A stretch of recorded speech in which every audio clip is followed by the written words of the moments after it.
This is Drew at the Freedom Coin Show podcast. Welcome back. We are recording this podcast on the 4th of July, so we're going to be talking a little bit about independence, a little bit about politics, and a little bit about life.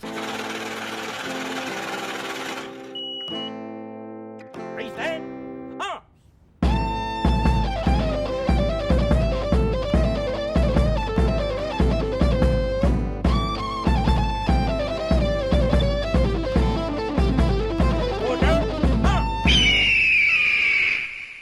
We got Blake and we got Casey here. Blake's about to open up his first beer of the day. First Wink. can of freedom. That's right. You can hear that in the background, and you're a champ.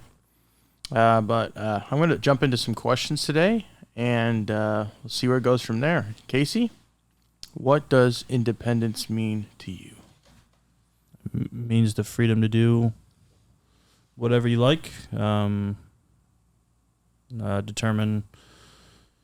Determine your truth, which some people look to biblical texts for that, or they determine it themselves.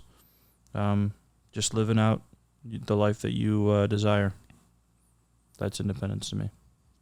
What's your ideal type of independent environment, I guess, for all the viewers that want to know Casey? And because there's certain types of places where you find yourself dependent, and there's some places where you want to maybe build to a independent type of way of life. Can you repeat the question? What's your ideal independent type of life? Independent of major corporations that have a negative influence on my life, freedom from any institution that looks to do harm to me or my family or my community. Ideally, independence would be a group of people that care for each other, that look to make each other's lives better, and look to achieve a common goal, which you would call the American dream, but that has had threats upon it as of recently. What does independence mean to you, Blake? Independence to me, I would say, is kind of a rollover what Casey was talking about. The freedom to make my own choices, the freedom to decide if I want to go out and work or if I want to sit around and do nothing, if I want to build my business, if I want to be successful. Independence is on me. I'm not going to be reliant on a secondary entity like the government to do handouts or anything like that. So I see it as being independent from a government or another entity kind of telling me or trying to make me do certain things a certain way. Yeah, it's a good response. And if I were to answer, it's kind of the same way, right? If you go to a different country, you say you go to China, they're going to tell you when to wake up. They're going to tell you what you're eating. They're going to tell you when to go to sleep. They're going to tell you what your future is, and they're going to tell you when you die. And that's something that we don't want here in America. So it's kind of what independence means to me is you determine what you want out of life. You determine, when you wake up, what you put in your body in terms of, if you want to eat a certain food, if you want to go do a certain thing, that really should be on you. And sometimes that leads to things that are not good, right? There's people that drink too much and get behind the wheel. There's things that people do that because they're so independent, they get themselves into trouble. But I think that there's a trade-off to that, in that we can't necessarily have or want control over everybody and what they want to do with their money or their time. And that's just kind of the birth and understanding of freedom for what it is. Here's a little political question for Blake to start off with. If you had to pick one man to lead the country right now, would it be DeSantis or Trump? I would say it would need to be Trump with DeSantis. Now Ron DeSantis, he's You have to pick one. So only one can go in the White House. Only one. Yeah, only one could be involved completely. President? Yeah. So no vice president. Well, vice president couldn't be the other guy. Oh, it couldn't be. Yeah. Okay. So Trump. And then why would you pick him over DeSantis? He's got bigger balls. He's got bigger cojones. That Yep. you heard it here first, folks. Bigger cojones. Yep. But apart That's what from matters. apart from that, what kind of policies or things that you've looked back on that you've been happy about, and then there's some things I guess for sure that we weren't too pleased about. Things that Trump did, I would say a lot of the oil independence, cheap gas, as everyone sees out there, get that cheap gas. Protecting, the voting system in America, protecting the courts in America, the rule of law. He didn't back down ever to anything. So at least that I saw, at least any big major points out there that I saw, he didn't back down. So I would say, it takes somebody with some big balls to run America, especially against the different political groups and stuff that are out there that are well funded, that try to take down their opponents. Yeah. Well, I kind of compared it to something yesterday I was talking about. It's like every president has 100 fires, and they can only put out 85, and they get to choose them. But those last 15, they're gonna grow the most over the 4 years, and then your political opponent will get to use it against you. Do you feel like that's a kind of a true statement, especially with the guy we have now, but also with Trump? Yeah, they always use the last person against the current president. We use the last person as fallback, scapegoat, and put a lot of blame on them for different things to get the current blame off of themselves. Yeah, but now we're using the gas station owners as people to blame for oil and gas prices. So yeah, I saw that old Biden said the way to fix the gas prices is to tell the gas station owners just to make those prices cheaper. Did you see that graphic that they had where old Don Jr. posted? It was like Trump, China, all this, like he had them all crossed out, and then he was moving on to gas station owners, and then after that it's the person who changes the price on the sign as the person to blame next. So I thought that was pretty funny. But Casey, if you had one man, which man would it be? I say it's a relatively difficult question to answer. I think that with the past that Trump has, it was very successful, but I think at the same time he has things that the opponents could use in a very effective way. I think that DeSantis doesn't have some of those skeletons, if you will, in his closet. I think that's a big pro of DeSantis. I think that even though if he was to run and he had a chance of winning, I think that he wouldn't completely outrule Trump as a confidant or as a mentor to help him work through the presidency. So you were a DeSantis guy then, if you had to choose? Well, I was just saying that's a big pro. I think that Trump does have the notoriety amongst most of the nation. Some people that live under a rock might not have heard of DeSantis, so I think I would still go with Trump, but I think that DeSantis has a pretty good chance of winning as well. Yeah, I mean, it's kind of tough to like weigh on this stuff because it's like Trump's been through it, and us commenting on like what he had to experience.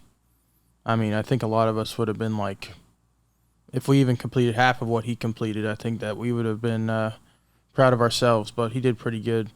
The major things that I saw towards the end of the campaign was there was a lot of voting issues, which voter the other type of voter issue. I can't even say it on YouTube. So, but there also is the vaccine type of thing that came up. You know, he created the vaccine, but then basically he just handed it off as almost a weapon to the Democrats to force people to move out of government positions. Also got people fired from their positions at their jobs if they didn't take it. There's just and I think what DeSantis is different from Trump is that like if someone says something that's completely false and everybody knows it, I still think that there needs to be someone there that's like, it's wrong because, right? Like I saw so many clips of like some reporter saying something so outlandish, and then he goes, take the mic away from her, or You're wrong. Next. You're wrong. Next. DeSantis goes, oh my gosh, opportunity. Awesome. I love this opportunity. And then he spends like 5 minutes just completely dismantling the person. But honestly, it's just a tough choice. But I mean, I could roll the dice with DeSantis. I'm going to be the odd man out here. Well, I mean, we have to cycle through some of the conservatives that we have as an option. I mean, we could cycle We don't through. have any other. Well, you could cycle through DeSantis, Trump, or Trump Jr. I mean, you never know. Yeah, but you can't. But every single time, if I ask that question, the third person you would choose is Don Jr. All of us would be, right? Because he needs to grow a little bit more.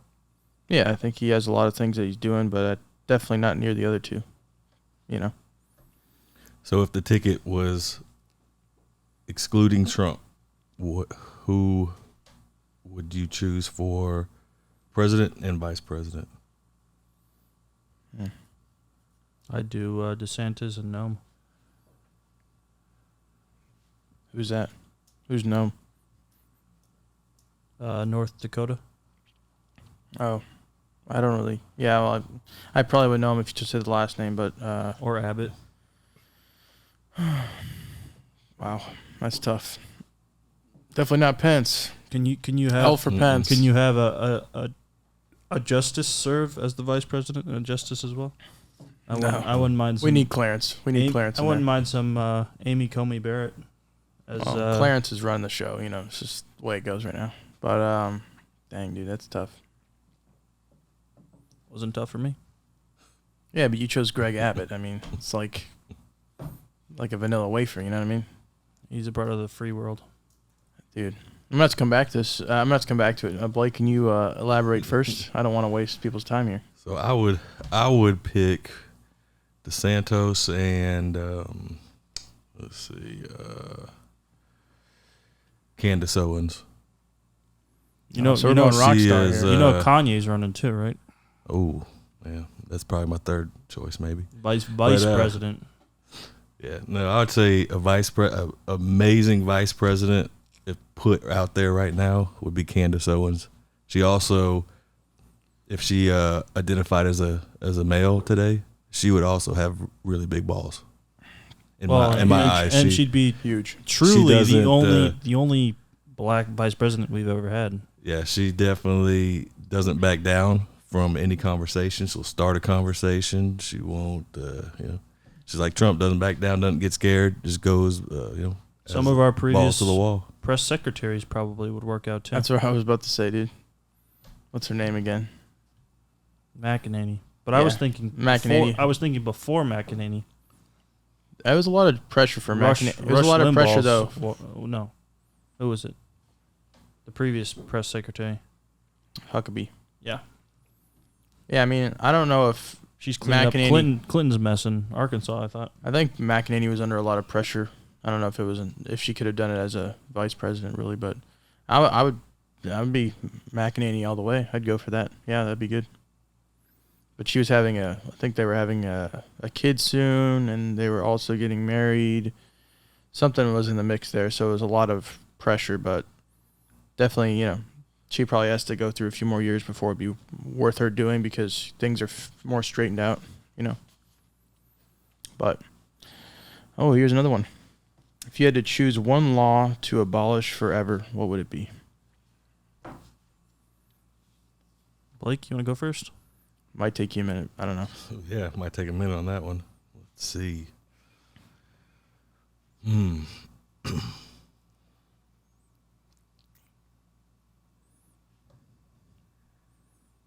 Yeah, we might have to come back to this one. This is there's so many choices.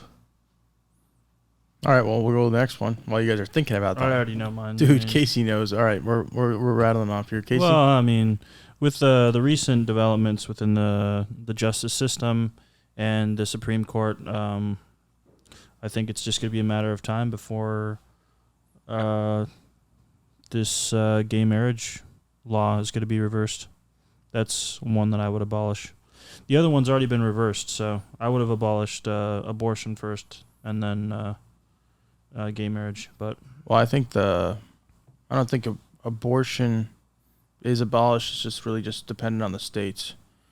So I'm guessing That'd be my number one. They go, I'd get rid of both of them. yeah, but I'd go with abortion, for sure.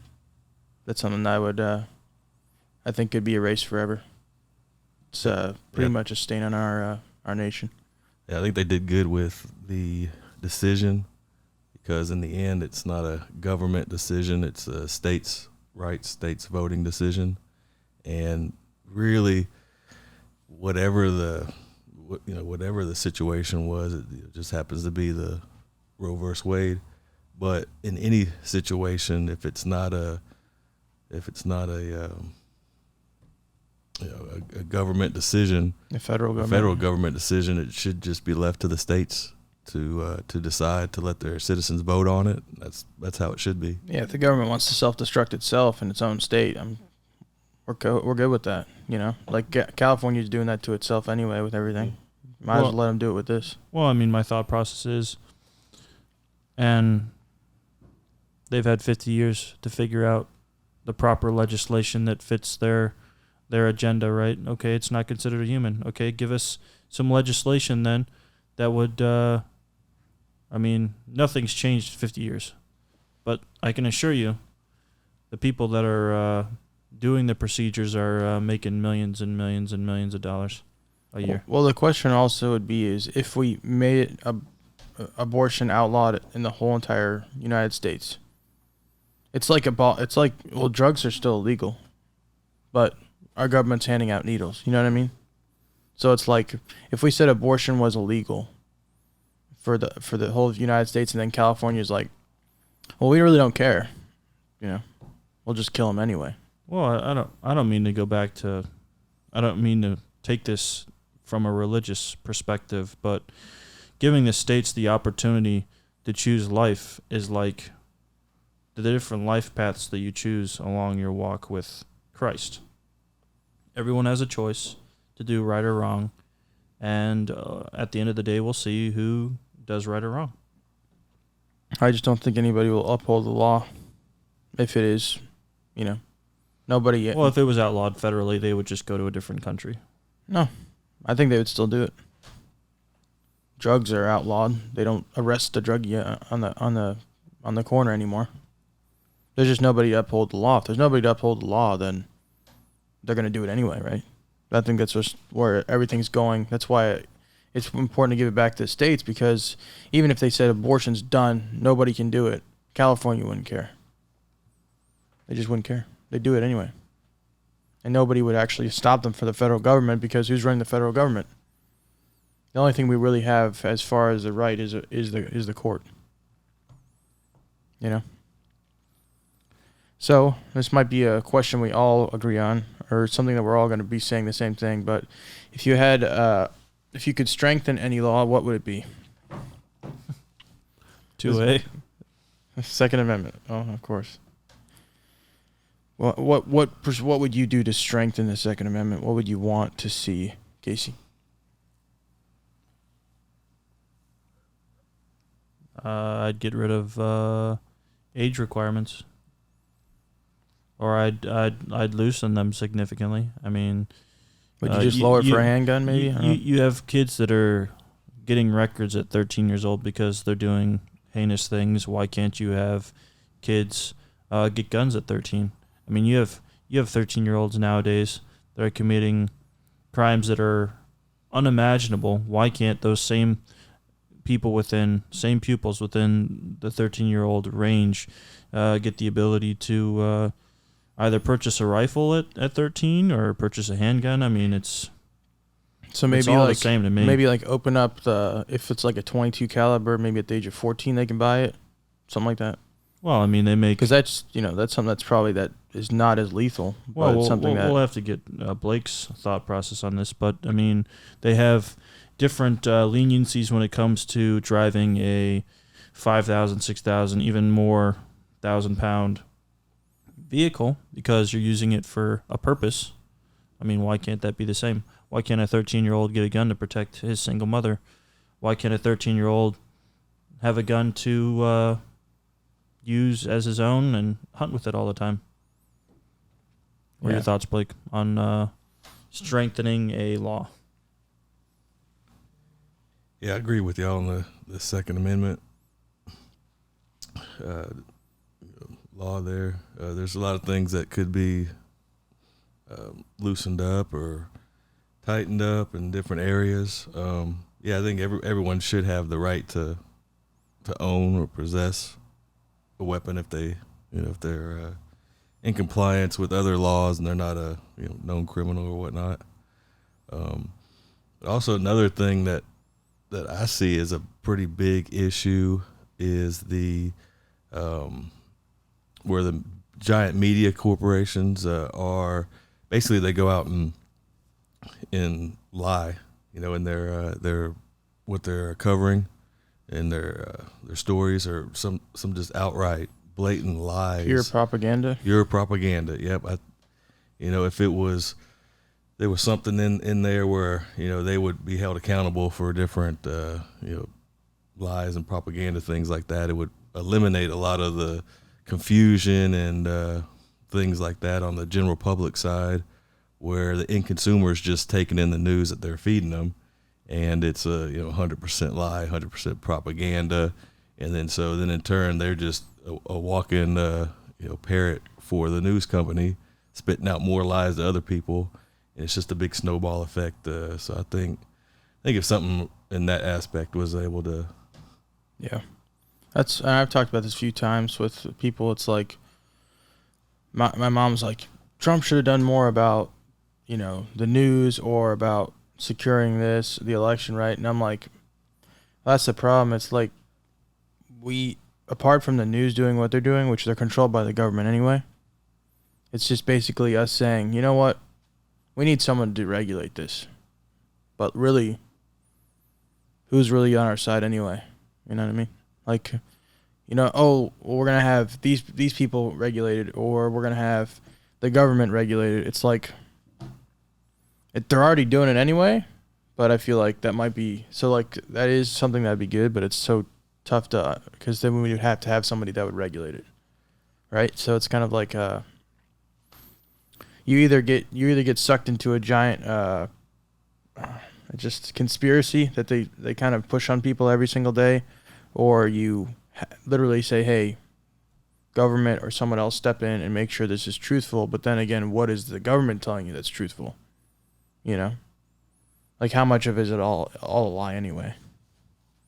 So it gets kind of wonky and tough, but that'd be something that'd be great for sure, because I think there's a lot of people with some high integrity out there that would help us out for sure. But it's interesting the amount of pushback that we just see on the sideline from Elon trying to buy Twitter to make it a free speech and non-censorship platform. Like how much pushback he got from government agencies, political groups, different businesses. They literally started Twitter, though. Government did. So well, I mean, I think with this social media and this slander, I think that we could take it also to a state level as well. I mean, it would be difficult to figure out where the bounds are, but YouTube does it all the time. I mean, if you go to look at your analytics and you determine, okay, well, you have 98% of your viewers from America, why can't we do that state by state? And then we have the states determine that, and not even necessarily the state government, an agency that the state has given the opportunity to, as a third party, to regulate that. That's non-biased. Yeah. Well, for my law that I want to strengthen, it's probably 2A as well, because it's kind of, I don't know, I feel like if the government's allowed to have certain weaponry that the citizens aren't allowed to have, I feel like that's just not something that should be allowed, like, at all. Like, if they're allowed to have full auto weapons, we're allowed to have full auto weapons. Well, we have terrorists across the world that have... We've given them full auto weapons, you mean? Better weapons than us. They have F-16s. What was like the statistic when we gave them all? Like, was it Iraq or Afghanistan? I forgot which one, that we literally just left everything there. But they're like, they have more guns than the next like 50 or 60 countries. It's like, or the top 60 countries or something like that. It was something of that sort. But it's like, if our government's willing to give terrorist guns that are full auto or jets, or it's like people should be able to have things that would actually, because I mean, I believe firmly that the Second Amendment was designed to, protect us from a tyrannical government. Well, I mean, my thought process is if the government is using, for example, full auto weapons to fight crime, and we have certain situations, for example, you're out in a rural area and you have to deal with a situation, a security threat, why wouldn't you be able to equip yourself with the same fully automatic rifle that a police officer would show up to your house with? Yeah, it's kind of strange, I think. I mean, the cartels aren't going to not get full auto weapons. Yeah. If they get the upper hand with full auto weapons, I mean, they'll get them. Did you hear that clip today of something? It was like this lady had a perfect question for like the mayor of New York, or not, I don't know if it's the mayor or it's some lady that's trying to basically take away people's right to carry there. But it was like she was saying, "Can you tell the people that are licensed concealed carry people, why are they the ones causing all the crimes," or something like that? And she's like, "I don't have to tell you anything. I'm just gonna make sure you can't defend yourself." Basically, it's like we're making all these laws for people that actually follow the law. We're making laws to restrict guns for people that literally will listen to You mean for the sheep? Yeah, well, people that literally listen to the law. It's like if someone wanted to roll by this house right now with a fully automatic weapon, they could, and then they'll disappear into the night. The police will never be here. They're not following the law. They're following what they want to do. You know what I mean? But yeah, it's a good topic. I do like that one a lot. Here's a question that is a little bit more business oriented. Name one new idea you want to introduce into your business on the second half of 2022. So like something that's a new idea, a fresh idea, not something that you want to expand on, but more of introduce. Whoever wants to go first. For us, I would say implementing this podcast into like some of our advertising, I guess, for our store, like on our website, things like that. Utilizing our website in coin shows and things like that to get this podcast word out.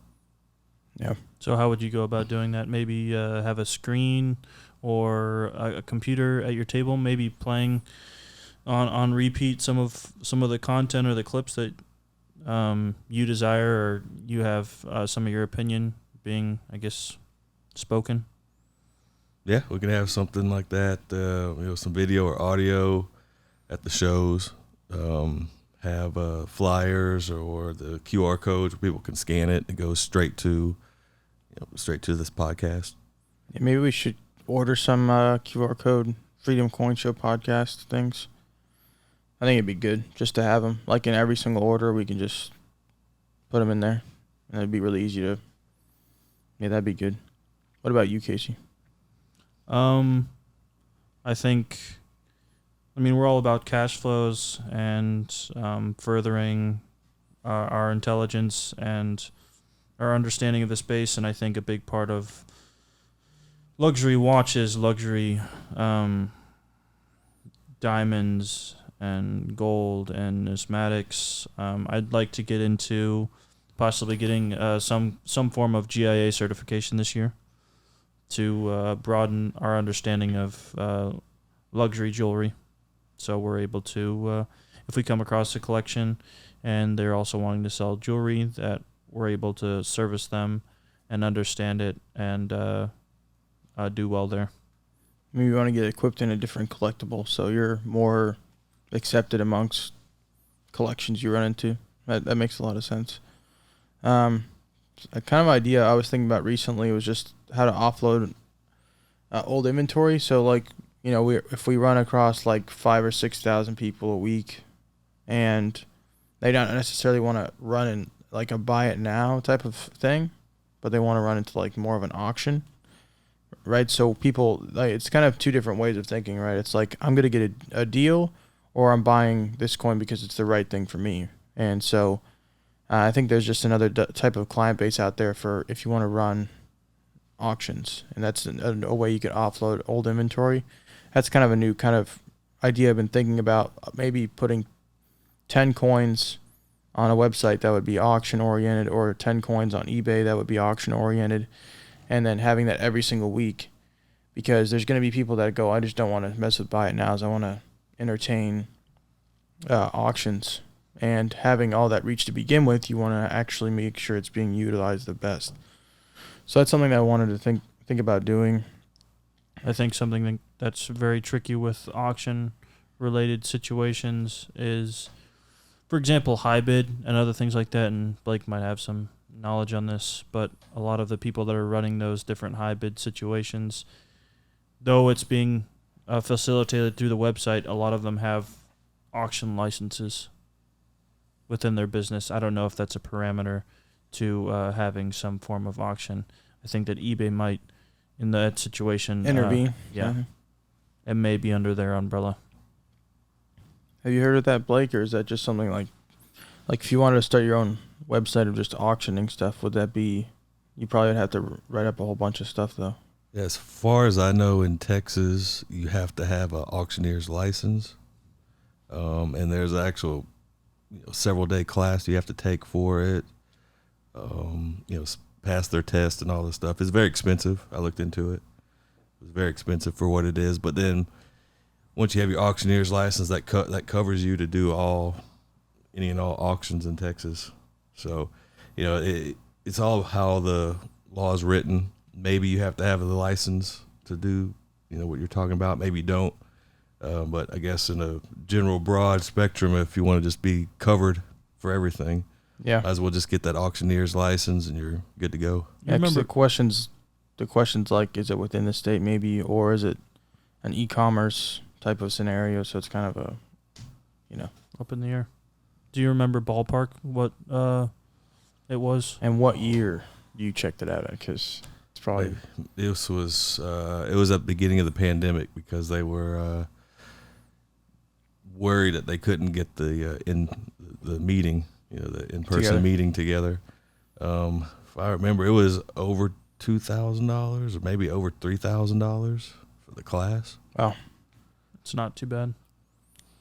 Well, if you're going to use it, it's not if you're going to use it. If you're not, Well, if you have it available, you'll be inventive. Yeah, and if you do it as a full-time job and make your business all about that, you can make quite a bit of money being an auctioneer. Yeah. Another thing to look into, for sure. Okay. So, kind of a more life type of question. What would you do on your last day on Earth? Blake? What would your ideal last day look like? Probably climb to the top of a mountain. Which one? Do you have one in mind? No. I like the Rocky Mountains, so somewhere in the Rocky Mountain range. That'd be cool, because the views you get up there are amazing, and it's a really cool place. It's super quiet and peaceful. Yeah. And you get some really good views. If you had to pick 3 people to go with you up to the top of the mountain, doesn't matter their age or their ability, who would it be? 3 people. Let's see. Well, am I included in this? Yeah. Oh, okay. No, you're not. No, so you had to pick 3 people. Okay. So let's see here. I would go with... Well, name the obvious one first. Yeah, definitely the wife. She's coming. Then the other 2 people... I think on this one, there's a lot of choices on this one. Yeah, you got the whole bucket list of friends here, man. Ride or dies, man. You got more than 3 though. Yeah. I don't know if y'all want to walk up a tall ass mountain. I mean, I'm getting prepped. You know what I mean? Yeah, you're getting there. Would you take your dad? If he maybe he didn't like mountains. Yeah, He likes the beach. He's got to pick the ride or dies that like mountains. Yeah, They So, go to you know, they get to the you top couldn't- and don't complain. Yeah, when they you get couldn't. back. Well, I you didn't know. I didn't know that was a part of the question. Yeah, you don't. Well, want, that's you don't what want he's someone thinking. That's what he's complaining the thinking whole about. time. I know, or- but I thought it was Yeah. Blake will take them, no matter Teleport. what they say. They're just gonna come. Yeah. I mean, It's Blake's world. yeah. So run up a mountain with your boys and Yeah. your girl, and Casey, how about you, buddy? I just live out another day. So you just be a fart in the wind for your last day, huh? You're a fart in the wind, up in the North Houston. no matter what. So you're not gonna have a legendary last day. What's going on here? If you didn't have a legendary day during your life, then So Casey's saying every day is legendary then. Every day. Other than this last one, it's gonna be fart in the wind. Last no. day what is I'm- just relaxation. What I'm saying is, you live your life with a lot of normal days that are insignificant, that you may think, and the last day is going to be insignificant as well. Well, it's a thrill, you know. It's a thrill that dies quick, kind of thing, you know. I don't know. For me, I think it'd be just making sure, whenever I go, that all the family's over and we're doing something that we're all there to do, you know, have fun, and you know, maybe we can go shooting or something, or that'd be fun. I want to get back to that, but yeah, making sure all the family's over and we're eating really good food, you know. I think family is pretty important, especially now with just everything that's going on, and I don't know. I think it's getting more and more important. But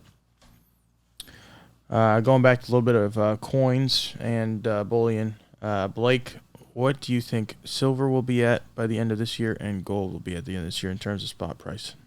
Just your thoughts.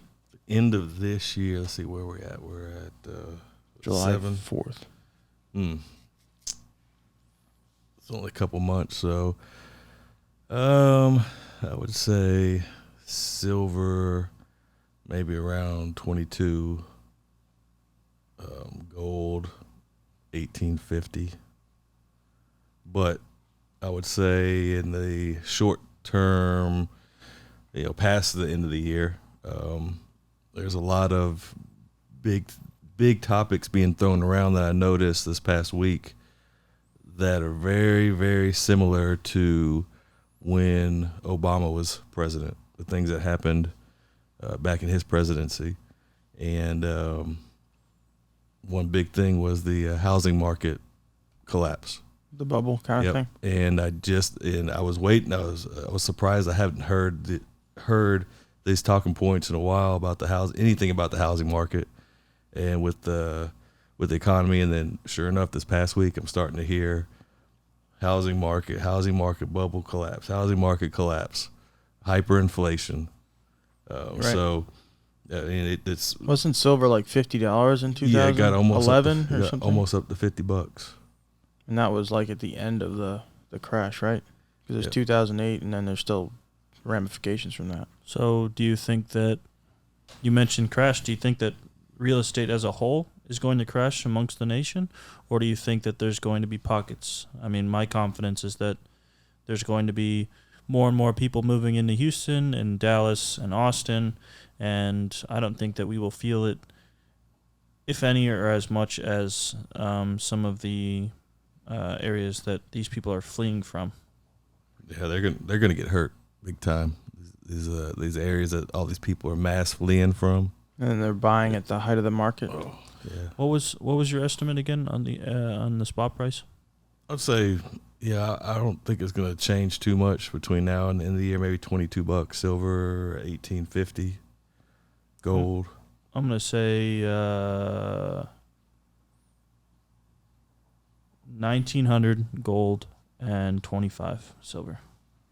I think that people are gonna lose more confidence in digital assets and the government, and it's going to increase. And I think that during the end of the year we might see a slight bump because of the silver that might be used to create technology that we have become reliant on. Well, I think that we have the midterms, so I think that's a big role in this. And I think that silver will be under 20, and I think that gold will be under 17. I think that they're going to dump a bunch of money. They're also going to give out as much as they can, freebie, happy birthday candy. We got to get people excited and happy that Democrats are in, and most of the time that results in spot price going down. The intensity of everything that they want to have, they don't want that at midterms because that's going to hurt them in the polls. But I think that most people that go to stack, they use the national debt as a reference point, and if they see that the national debt will be increased and our debt to other nations increased, that they would have more confidence in something that they can control, like gold or silver. Yeah, but it also might be a big translation because they're going to be prepping all these people to be, oh, everything's fine, everything's great, and then say that Republicans take House, right? Then we'll even have more confidence, right, that everything's going to be okay because Republicans are not lunatics, well, that we know of, because there's a lot of them not in office. But Democrats sure have screwed up the past, 2 years almost.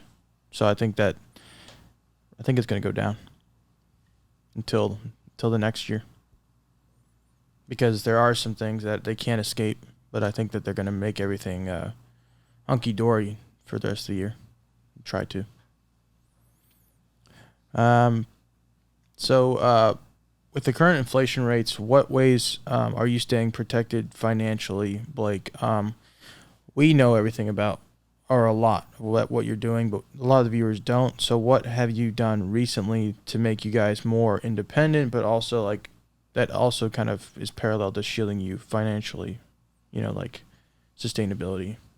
Well, here on our property, we have we grow a lot of our own vegetables, fruits. We have chickens to get eggs every day. There are different fruit trees and stuff like that. And then so we utilize that where we don't have to go to the grocery store and spend all this extra money on the stuff like that. And then stuff that we do have extra, we grow it in abundance, so we're able to can it, to dehydrate it, to powder it, to freeze it, to store it. So we have it set aside, set back, ferment it, depending on what it is. So it's there for a long-term storage. And so as the prices continue to go up on things, we're still stockpiled with items that either we purchased cheaper or grew our own. Yeah, and a lot of people that are listening that aren't really in tune with that, it's more of, if truckers were paying, a few $100 to fill up their tank, now they're paying close to $1,000 or something even more than that to fill up their tank now. So all that really is going to translate to the grocery store. And so Blake and Christy have been on top of making their own garden, making sure that they're sustained, but also if they wanted to give stuff away to neighbors or luckily us, because we've been benefactors of that's something that they want to avoid, spending extra money at the store. What other ways have you said that you've kind of protected yourself financially? Well, I think just to add to what you were saying, you greatly reduce your utilities through your certain situation, right? Well water, and then also using solar. Yep, it's nice to have well water. You're not relying on the city or a county to provide the water and then tax you or charge you crazy numbers to get the water. So it's kind of a free water for us. We have our own septic tank, so we don't have to pay for city waste. We have different farm animals. We can get our own hay to feed our animals with. We feed the chickens with a lot of our extra vegetable scraps. And so I was just reading an interesting article today on the inflated prices of things. And one thing that they were talking about was eggs. And they said, be ready to see $12 a dozen, carton of eggs. And I told Christy this, and she said, yeah, I was just talking to one of my friends that lives in California, and they're already at $9 for a carton of eggs, which is, that's crazy. Well, I mean, some parts of the country you can't even give eggs away for free. And it's like... Did you see Jeff Bezos tweet about how basically there's only two things that could be happening right now? It's mass mismanagement or direct manipulation? Destruction, basically. I mean, Jeff Bezos, you know what I mean? We're not talking about, like, no one way or the other. He's just a person that cares about money. He's squealing because it's affecting his pocketbook, I can assure you. Yeah, I'm just saying, it's like we're all on one accord here. These people are screwing us. Because he owns Whole Foods. Yeah, so, yeah, that's crazy, Blake. And I'll be coming over to drop some chickens off today, and it's $12. They're like, hey, get these working for us. But everything that you're using is basically not going to waste. Unless it's something that's, past exhaustion in terms of its use.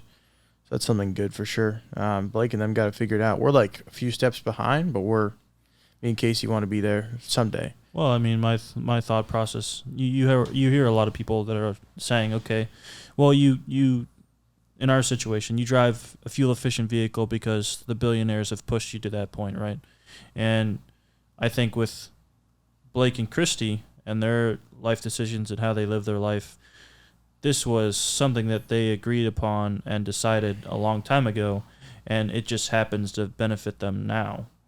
I think I don't think that it's too late to change your life habits and everything like that, but there are some people that have been reaping the rewards for a very long period of time. Yeah, we were talking about the Prius because we're going to move in a little bit about what we have been doing to stay financially a little bit better off. I mean, we move into the Prius, and it's like every time you say Prius, someone's like, Prius, you know what I mean? And then we ask, okay, well, how much, what's your miles per gallon? They're like 14, and I'm like, okay, well, ours is like 45, you know what I mean? And so we used to make fun of people with Priuses too. We're like, yeah, the billionaires, they want you to drive that, right? Now it's like this car came out in 2007, and some guy's been driving it around for 15 years. No matter if it was $5 a gallon, $1 a gallon, he was saving the whole time, right? And it's kind of the same way with Blake and Christy and what they have. Well, I think chicken's $7, chicken's $3. They have a chicken. They have eggs. They have, you know what I mean? Well, it goes back to, what is a chicken? A chicken is an asset to an extent. It produces something for you that is valuable to you. Same thing with our vehicle. We bought it mostly because we travel a lot and everything like that. And it just made business sense, not from a lifestyle perspective, but you're not able to take home as much if you're driving a car that gets 25 miles a gallon versus one that gets 45 miles a gallon. Yeah, so explain a little bit about the tank that we bought recently to our viewers.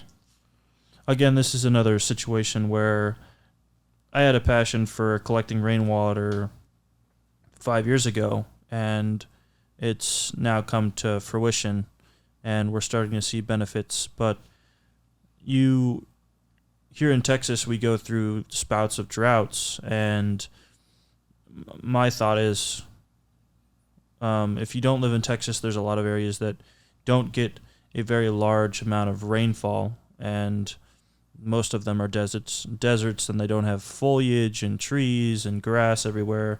Us being in a swamp, Houston benefits from that. I guess getting back to the tank, we roughly get 53 inches of rain a year, and my thought was, okay, if you were to calculate the square footage of your roof and you multiply that by 53 inches, thousands and thousands of gallons run off your roof every year. Why not utilize that either for conservation or preservation of your finances? So we're looking to utilize that as well.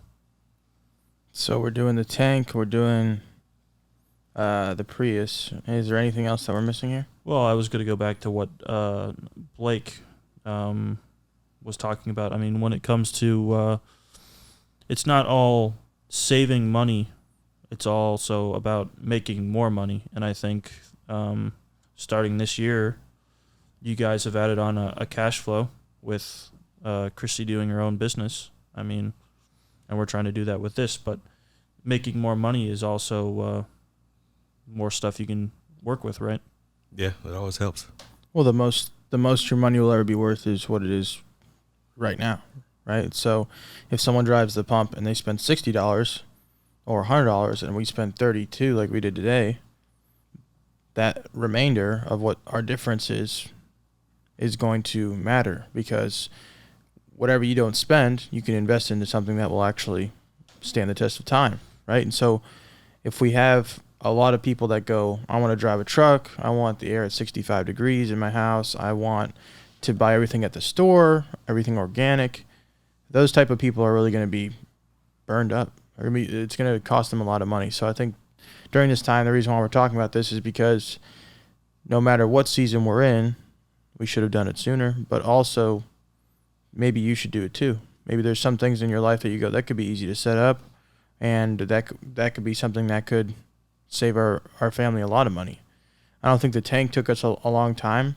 I kind of groaned about it a little bit because it took a little bit of effort, but it's something that people should consider, because a few hours can save you hundreds of hours of your life working for water, working for food, and yeah. Well, just to add on, I think something, and this may be going on too long, but I think that Blake also agrees. I think that used vehicles are undervalued. And me scrolling through government surplus and everything like that, you have so many vehicles out there that are sold for under what the market claims that they should sell for, and you get wonderful vehicles. They may be dented or the paint may be chipping, but so what's the market hack right now? If you wanted to pay less gas prices and you wanted a different car, what would be the hack? What would you say is something that you've known that most people don't know about car market? Well, I think that there's a huge amount of potential within the hybrid space, and I think that there's a lot of government agencies all across the U.S. that are getting rid of their old hybrids that have maybe 80,000 miles on them, and they're going to switch over to fully electric, and they're selling them dime a dozen all the time, and some of them have issues, and most of those issues can be looked up on YouTube, and you could save $3,000, $4,000, $5,000 on some of these vehicles if you were to buy them from a dealership. What's the estimate on? So you can get the Prius cheaper, minimal repairs, but how much have you think you've saved so far in the few months that we've had the Prius? I can't really give a good estimate because most of the time it's been inactive due to somebody stealing the catalytic converter, but it'll save you, depending on how much you use it, a lot of money. I mean, the Prius, I know we're talking about the Prius quite a bit, but it's the lowest amount of maintenance ranked out of all vehicles, and then it is... I guess best recommended hybrid on the road currently. Yeah. And going back a little bit about being more protected and independent, what's the next step in your independent journey? So if you had to choose, what's the next thing that you're prioritizing in being self-sufficient? For me, or for us, I would say, so we do currently have several solar panels here on the property. We use it for the chicken areas, for the sheds, our gym, or our shipping container gym is powered with solar panels. I would say for us here, since we already have a well, we already have the septic, we already have food. We get lots of sun here. We get lots of wind here, so since we're on the river. So I would say the next big thing for, more independence is going to be a couple more solar panels and a small wind turbine. And, it's not sunny every day, all day. So wind turbine will just see where the wind and what it'll capture kind of thing. So we get a lot of wind here from the river, just being on the river. So utilize that as extra free power. I had a conversation with another buddy of mine about these renewable energy resources, and he was basically in the mindset of like a lot of people. Oh man, it's just a waste of money. It costs too much money to do all that stuff, and thinking on a big giant level where you're gonna you might see somebody's house and the whole entire roof is covered with solar panels, and how much did that cost them? How much to get Right. to install and all that stuff? But People go to the extreme sometimes when they're like, yeah, you don't. I say it's great. I say they're absolutely great for independence. Get your own power basically for free once you've purchased the item, purchased the solar panel or the wind turbine. But what do you say it cost you so far to put them up? so we use our panels are 200 watts each. Mm-hmm. I would say the average panel that you see out there is 100 watts. So we go at 200 watt panels, and those it's usually on solar panels. It usually costs about $1 a watt that they can put out. Hmm. So the panels, are about $200 a panel. Then you got to get your battery bank and your wires and your controllers and stuff like that. But if you're electronically inclined, you can put these.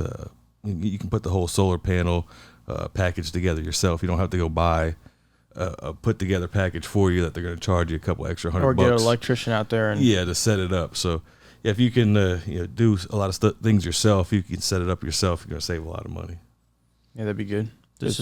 I have a question for Blake, and this is something that I've looked into, but I don't think that it's practical for where we're at in suburbia. But do you think, or have you ever thought of possibly doing some form of geothermal heating and cooling? I've actually looked into it. I like building things. I like learning how things run and work. So I've seen a lot of informational videos and things put out on that topic. For Texas, the cooling part is a little more difficult. You'd have to use the underground for the cooling. For the heating, it's really easy actually to get free hot water. There's a lot of things you can make that will use the sun's energy to heat up some water for you if you needed some hot water, if you try to just live off the grid or whatnot. So there's a lot of things you can utilize. My thought with the whole, I guess, geothermal situation was mostly for the purpose of heating and cooling from an air perspective. Like below, I think it's like 8 feet underground, you have like an ambient temperature of like from 65 to 75 degrees or whatever, right? And with a lot of energy devoted strictly to AC and heating during certain parts of the year, you would think that it would be relatively beneficial, and I think that you have the space to do it, but I don't know. Yeah, I've seen it done in like buildings where they took a shipping container or something this size and do the thermal cooling with it. And yeah, it was the air that was coming in to it was 70 degrees. I don't know how long it take to cool something and how powerful it is, but one thing that we utilize in our favor is in Texas or anywhere that's hot, you need AC. AC is the biggest power sucking mechanism that you're going to use, that you're going to plug in. So if you have a typical home that has a central AC unit, you're more than likely not going to power that on a couple solar panels that you got. Well, we utilize the window units. We have several window units, so they're a smaller unit. If you are stuck on just straight solar, you can store enough power. You can get enough power to run at least one of those AC units, so at least you're comfortable, at night or So all day, really, actually, Yeah, now, yeah, since you everything's just so hot. you just so if you had that central unit and you had a couple of solar panels, you'd be sweating at night. You're not going to run that big central AC unit. But so that's one thing I talk about with a lot of people who we just have these random conversations about this topic is get some window units. for if the power goes out. If you have a a generator, if you have a small generator, you can power a window AC unit. So at least you're gonna sleep comfortably, be comfortable in your house when. Able to plug stuff in too if you have a generator. Well, and I think the beauty of having a window unit is you don't have to cool your own house, for example, right? Yeah, just where you need to utilize it. Yep. So if you're in your room, you cool your room. You don't cool the rest of the house. You close your door. You're going to use less energy. So what are your thoughts about increasing sustainability, Drew, over the next how many months of 2020? I was going to ask you because you're the one that thinks about this. You thought about the tank and the Prius, so I'm just more of the dealer right now, Well, my thought process was possibly moving into a solar array. For how many sun days we get out of a year, 300 plus. 364.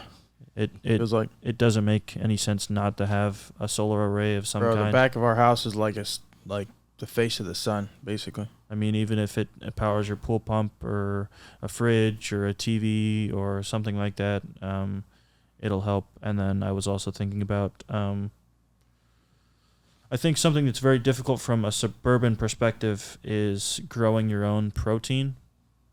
Living in a neighborhood where you have houses that are X, right? Unless it's like 100,000 to 200,000 where the HOA is not really after you all the time, right?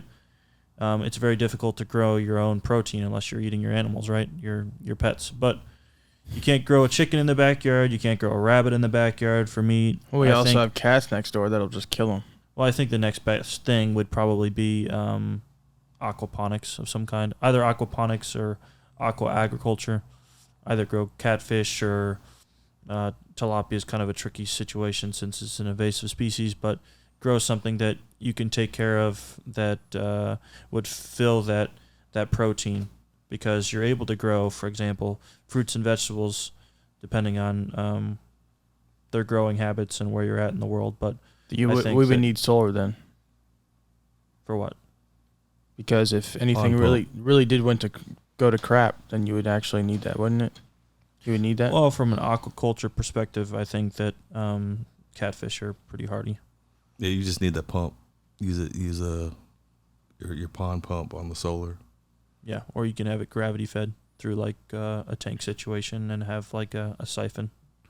Yeah, which would be gravity. That's what I'm saying. Like if any power was needed to actually run it, then we would probably need solar first, because solar or a generator. Because they don't have, They don't have like. They don't need aquaculture. They don't need it. Yeah, they have a chicken. They just go. No. They just go out and cast their fishing pole, and they have a catfish. Right. So it's kind of like we'd have to have one step before the other, but yeah. Living in a neighborhood like where y'all are at, definitely you would have to have a pond with some fish for your protein. Yeah. Because they won't let you have chickens. They won't let you have rabbits. They won't let you have all these other things, and you could grow your own fruits and vegetables. I think some neighborhoods only allow you to do it in the backyard. I defied my old house I lived in. I defied them and did all in the front yard. I did all kinds of vegetable gardens in the front yard, and all my neighbors enjoyed it. They all liked it. They all liked the idea. They were very asking a lot of questions. How do they do it? I wonder if we can run that in the front bed. Some type of vegetable. It's something you don't ever see in a neighborhood like that. No one's growing. Yeah, you can make it look pretty too. You don't have to make it look ugly. Yeah, strategically place things. After a while, they won't even look at it. They'll be like, "Oh, that's just normal." Well, and with us as a nation, and the government wanting to move to a more green future, if you will, their understanding of green. There's a lot of government subsidies out there for water catchment, and I don't know about solar, but I know definitely about water catchment. So if you're wanting to move into certain stuff like that, first look for government subsidies so you don't have to pay totally out of pocket. I think they pay. I think if you show the documentation, like the receipts and everything like that for the tank and the plumbing and everything like that, they will cover it. Yeah. But we had a really fun time talking to you guys on the podcast today. If you guys did enjoy the podcast, make sure to leave a like. comment your thoughts on any subject that might have interest to you, and subscribe if you're new. We're going to be coming out with a podcast every single week talking about subjects like this and stuff about coins and bullion. And so we will see you guys in the next one.